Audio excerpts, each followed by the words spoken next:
Hello, everybody. Welcome to Navigate the Rapids. Today I've got a great special guest. We're going to do a business profile on a company called H20H with co-founder and executive director of H20H, along with his wife, Charlotte Elaine. Coach McFarlin, we're glad to have you on today. Thanks, Will. I appreciate the invitation. Yeah, no problem at all. So go ahead and give me the 2-minute elevator speech about H20H. Well, H20H is an acronym for Honor to Our Heroes. I'm a Vietnam veteran and experienced an occasion where I ran into a guy on an off-ramp, told me he was a veteran, and I gave him a couple bucks, but it broke my heart to know that he was homeless and hungry. And so my wife and I discussed how we could help. Now, there are a lot of veteran programs, homeless veteran programs out there. And so we were looking for something that we could do unique. We came up with a way to supply veterans furniture and essential needs when they get a house. Government gives them a place to live, but no, they don't give them furniture when they get started. So okay, so they have to go through certain things to qualify to get some sort of help with housing, but then they're just they're given an empty shell. Exactly. Okay. Okay. So then your company helps with some of that. Exactly. Yeah, we've developed agreements with Costco Wholesale. We've developed agreement with Ashley Furniture and Wayfair, and more. We're looking at more companies across the country. It's a national program, and what a veteran will be able to do when he or she comes out of the transitional or homeless status, once they get a house, then they would go online, put in a authorization number that they receive, and they can purchase furniture just like you and me online. We've got some special packages put together for them, and so it's pretty neat. Pretty neat deal. So they end up just getting a voucher or something that is valid at these different places? Well, actually not a voucher. We don't want to provide anything that can be converted into something that will go for something other than we're wanting for them to get. Okay. They have to do it online. And so when they go in, the purchases go against our funds. And it's like using a credit card, pre-authorized credit card. Oh, okay. So it's all online. I got it. Exactly. Mm-hmm. So tell me about the other side of the business, which is how to make the money to put into the account. Well, you and I talked a little bit before we came on. Again, we looked at a variety of different things that we could do. And we thought, let's do this just like we'd start a company to make profit. And so we looked for a product, and we thought, well, water is something that everybody drinks. You have to have it to live, and so it's as basic as it gets. So we went out and we came up with a label, a very unique label, I might add, and we found a manufacturer who bottles the water, and we make the sales to the various different corporations like a rep, and they deliver the water. The profits then go into our bank account, and it's drawn on as the purchases are made. Okay, very cool. So, so how did you get into the bottled water, or was it just a decision, like you said, hey, this is something everybody needs, and you started figuring out how to make it work? Well, that's interesting because I'm a spiritual guy. You know, I've taught my Christianity all over the place, and so I prayed and asked God, and you know, what will be successful with this? And you know, there were several different products. We tried to look for a product that is something that everybody is going to use. And after a couple different inquiries, we came up with water. And you know, again, it's as basic as it gets. Yeah. Okay.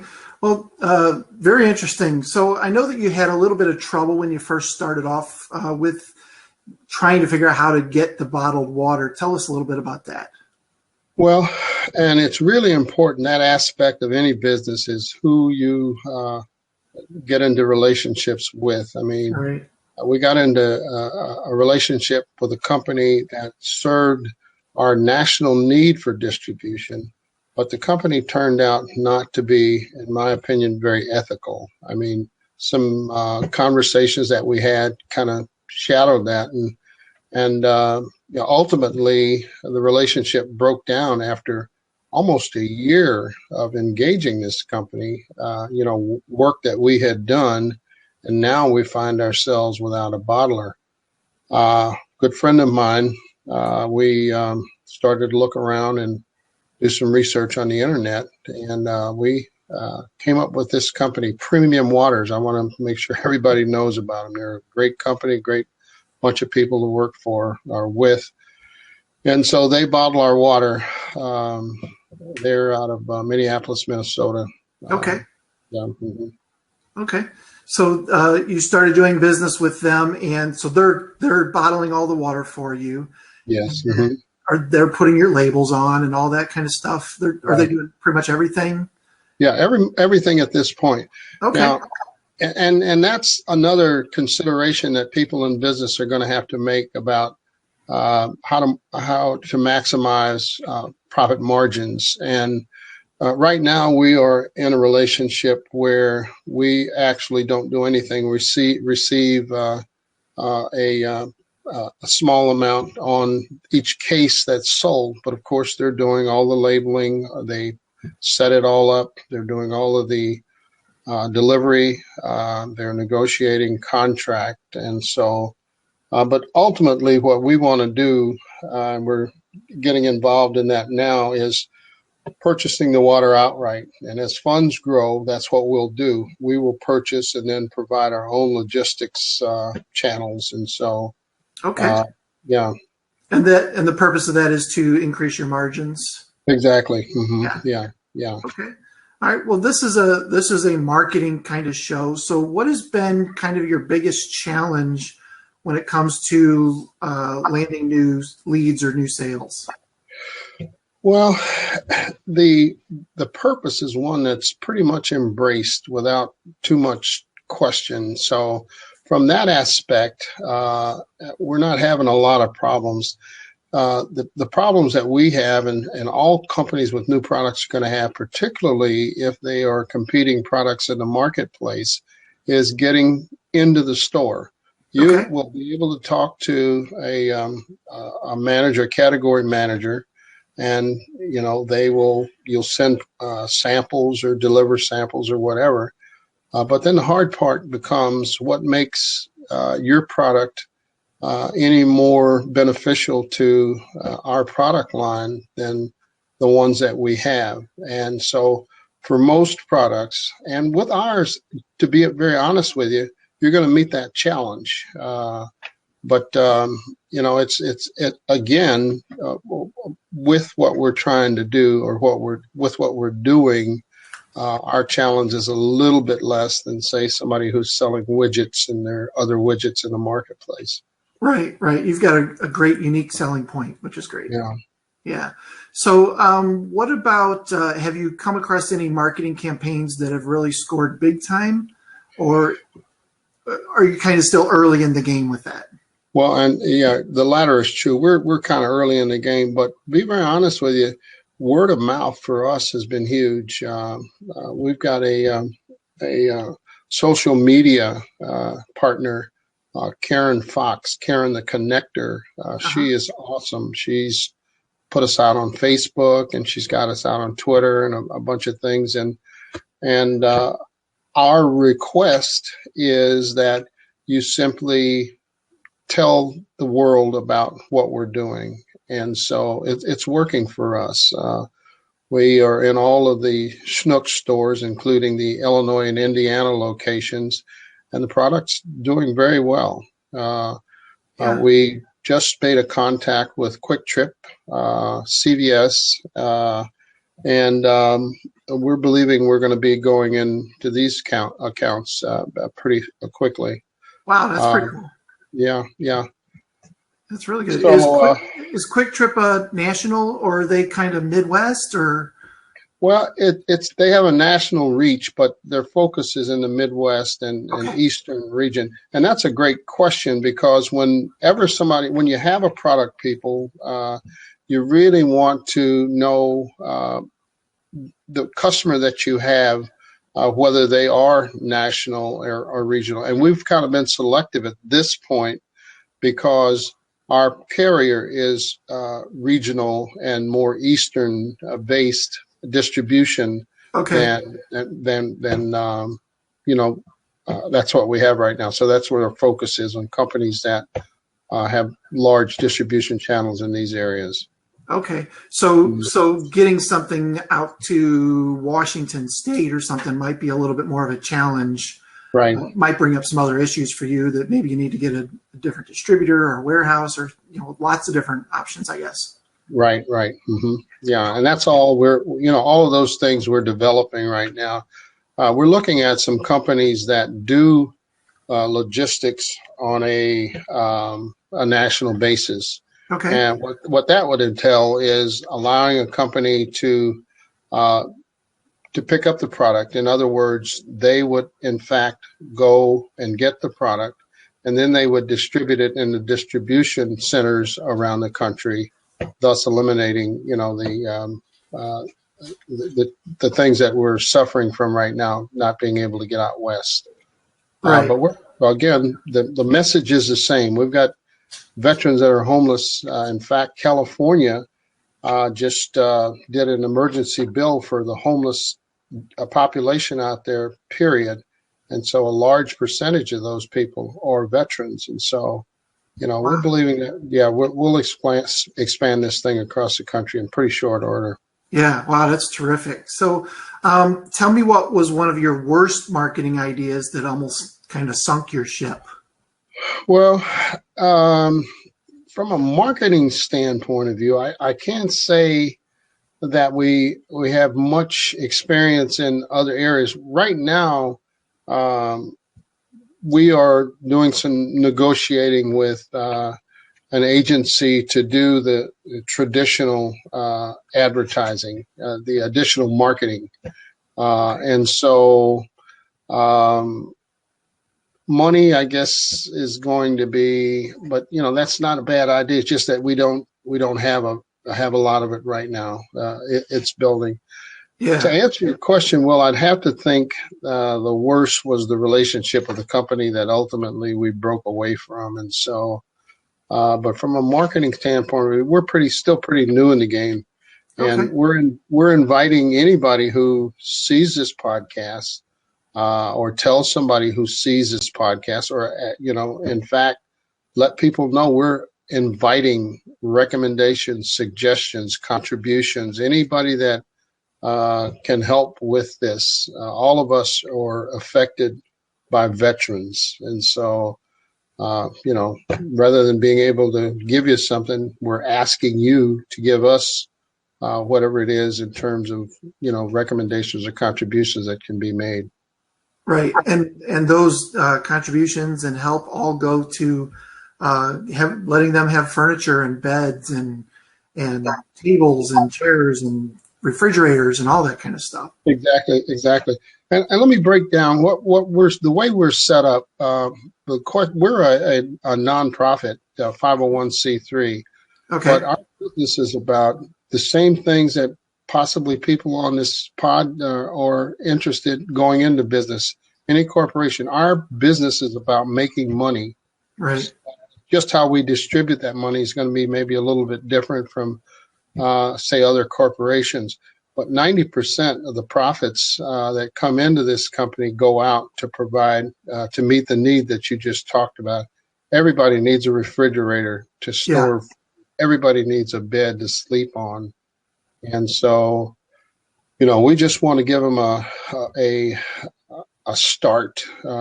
And we know that we're not going to be able to fill up households or homes with total amounts of furniture, but we certainly believe that we're going to be able to give them a pretty substantial start.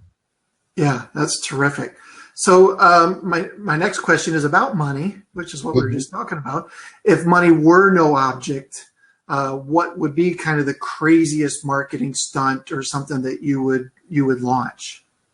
Well, I don't know whether I'd call it crazy or not, but if money were no object, We are, in fact, currently working on a marketing component that we know that every product is if they had the money, they'd do, and that's a spokesperson.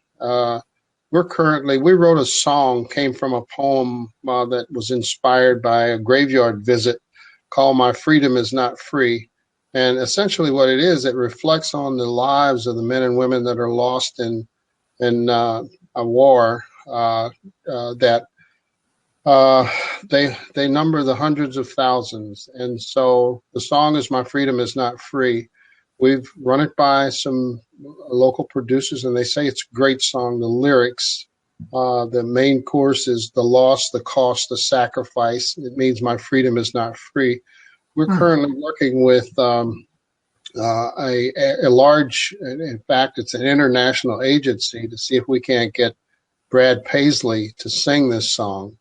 Now, we're going to do it in 5 different genres.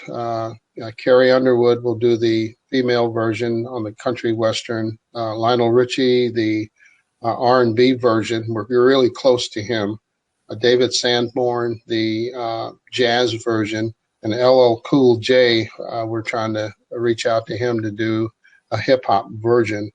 Nice. I like LL. He's cool. Yeah, he is. It's even a part of his name, right? That's right. But no, we think the traditional kinds of things that are done, and I mean, they've been working for years.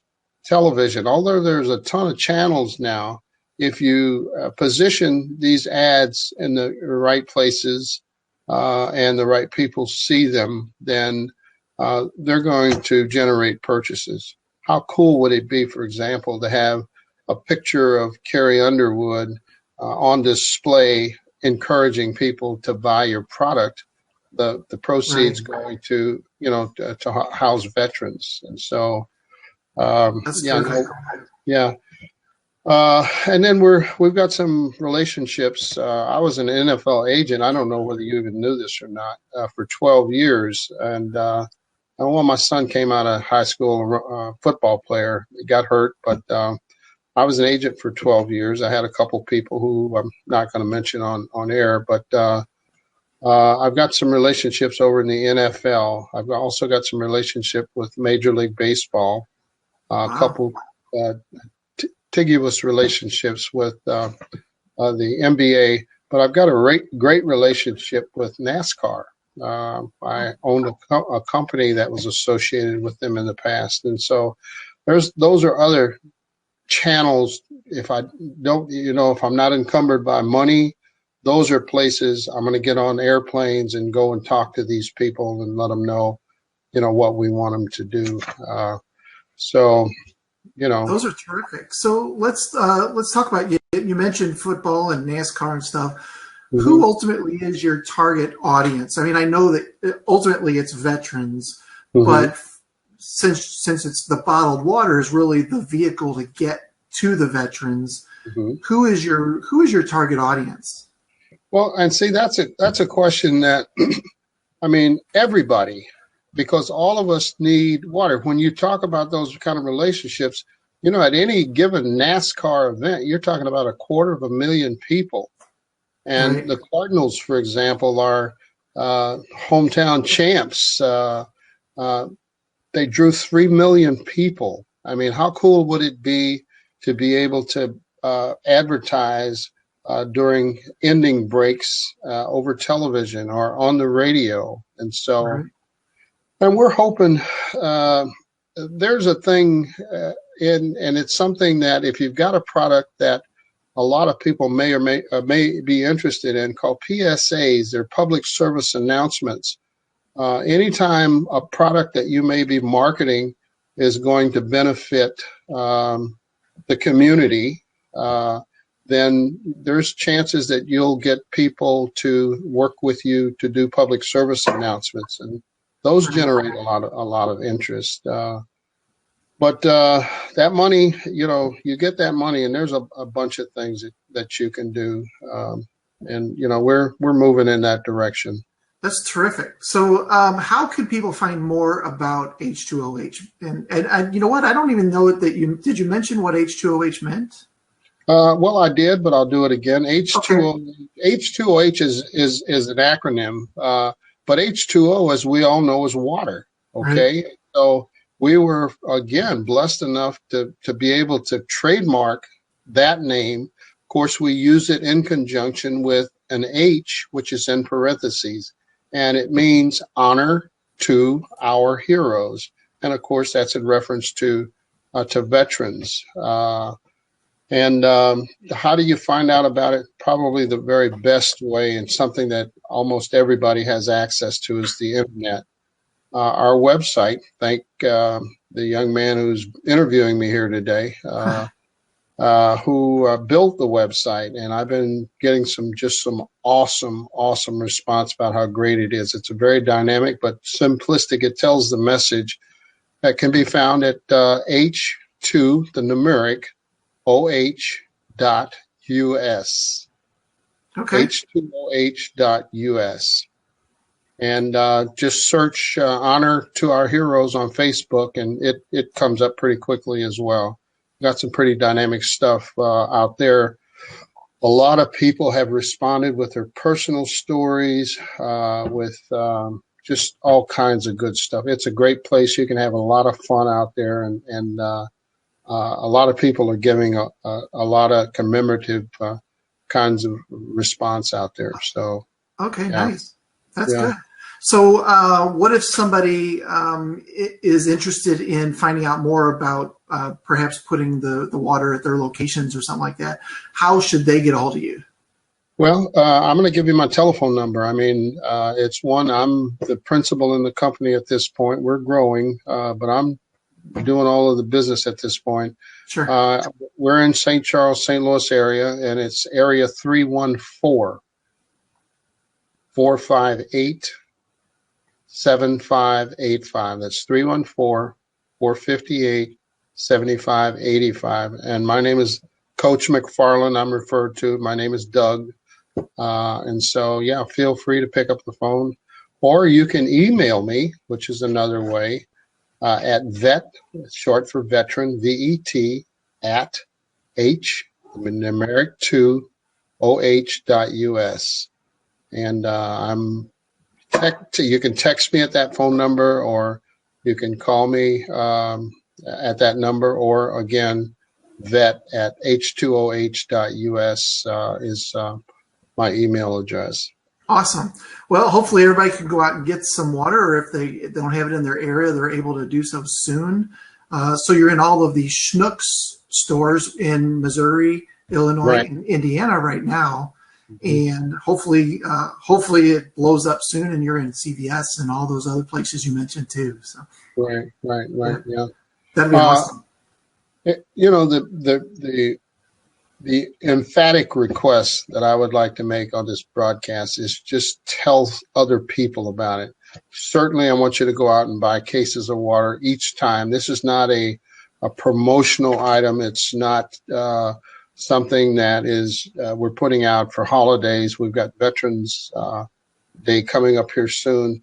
But these guys and gals are on the street 24/7. And we're getting ready to come into another winter. Of course, we've had a lot of rain, and you know, very often we're just very complacent about the comforts that we have. And I'm as guilty as anybody else. We just kind of take them for granted, But doing this project has really raised my consciousness to the need for solving a problem that's solvable.